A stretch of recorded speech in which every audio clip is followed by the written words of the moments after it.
এক্ষুনি সতর্ক হন, অর্থাৎ যে কোনো সময় কিন্তু আপনার এখানে এরকম নোটিফিকেশন চলে আসতে পারে, যেমন your content violates the monetization policies. এখানে দেখুন দুইটা নোটিফিকেশন কিন্তু আমার এখানে আসছে। তো এই বিষয় যদি আপনি না জানেন তাহলে কিন্তু অনেকটাই ধোঁকার মধ্যে পড়বেন। এখানে দেখুন ফেসবুকের লোগোটা কিন্তু দেওয়া আছে, আপনারা যদি না বোঝেন তাহলে ভাববেন যেটা কিন্তু ফেসবুক থেকে দেওয়া হয়েছে। তো আজকের এই ভিডিওতে সেটাই ক্লিয়ার করবো যে এই নোটিফিকেশনগুলো আসলে কোত্থেকে আসে, ঠিক আছে। তো প্রথমে যে নোটিফিকেশন যে বার আছে এখানে যদি আমি তাকি তাহলে কিন্তু এই নোটিফিকেশন আমি দেখতে পারবো, ঠিক আছে। এই দুইটা নোটিফিকেশন আমার দেখুন 52 মিনিট আগে কিন্তু আসছে। তো আমি এই নোটিফিকেশনটা ক্লিক করে দিব।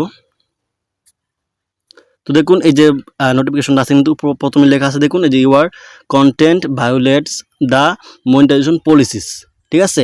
তো এখানে মেইন আসলে এটা কি, আবার এখানে দেখুন যে নিচে কিন্তু সাজিয়ে গুছিয়ে একটা মানে ইস্যুর মতো একটা লেখছে যে এই যে সিস্টেম অ্যালার্টস, হ্যাঁ, পেজ রিস্ট্রিকশন, এরকম অনেক কিছু কিন্তু লিখ আছে। আপনি এটা পড়ে নিতে পারেন, এটা আমি পড়তেছি না, আমি শুধু আপনাদেরকে বোঝানোর চেষ্টা করতেছি। এখানে দেখুন যে রিকমেন্ডেডস নামে একটা অপশন আছে, মানে অর্থাৎ লেখা আছে। আবার এখানে দেখুন যে আমার এই যে মাহমুদ টেকনিক আমার পেজের নামটা লেখা আছে, ঠিক আছে, একটু ভালো করে লক্ষ্য করবেন। আর এখানে দেখুন এই যে ফেসবুকের যে লোগোটা আছে এখানে যদি আমি একটা ক্লিক করি, এই যে লোগোটার মধ্যে সেম টু সেম আপনি ক্লিক করে দেবেন। দেখুন এটা কিন্তু বা একটা ফেসবুক পেজ, আর দেখুন এটা কিন্তু সম্পূর্ণ একটা পেজ, ঠিক আছে।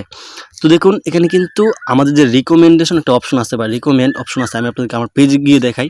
তো কিন্তু আমার পেজের ভিতরে চলে যাবো আমি, তারপর একটু নিচের দিকে স্ক্রল করবেন। এই দেখুন এখানে কিন্তু একটা রিকমেন্ড নামে যে অপশন আছে, এই দেখুন এখানে একটা ক্লিক করে দিব আমি, আমার কিন্তু 100% দেওয়া আছে। তারপর এখানে নিচে দেখুন যে সি অল লেখা আছে, এখানে একটা ক্লিক করে দিব।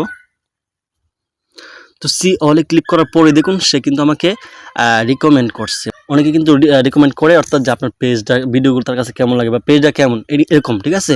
তো সে কিন্তু আমাকে রিভিউ করছে, এটা কিন্তু ফেসবুক থেকে কোনো নোটিফিকেশন আসে না, সে কিন্তু আমাকে রিভিউ করছে। কিন্তু তার পেজের নামটাই হচ্ছে মানে আষ্টবোধক, বা তার যে লেখাগুলো আছে সে যেগুলো লিখে আমাকে রিকমেন্ড করছে সেটা কিন্তু মানে একটা ইস্যুজনক, ঠিক আছে। ইস্যুর মতন দেখা যায়, দেখুন এডিট বাটনে কিন্তু দেওয়া আছে, ঠিক আছে।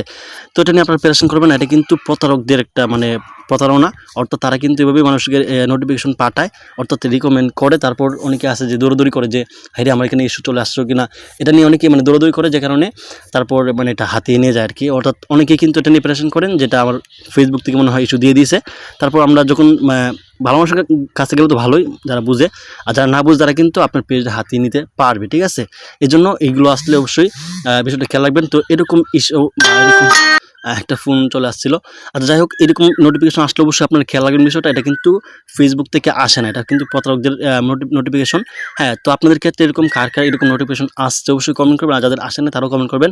আর বিশেষ করে এই ভিডিওটা সর্বোচ্চ শেয়ার করবেন যাতে কেউ প্রতারকদের হাতে না পড়ে। ধন্যবাদ সবাইকে।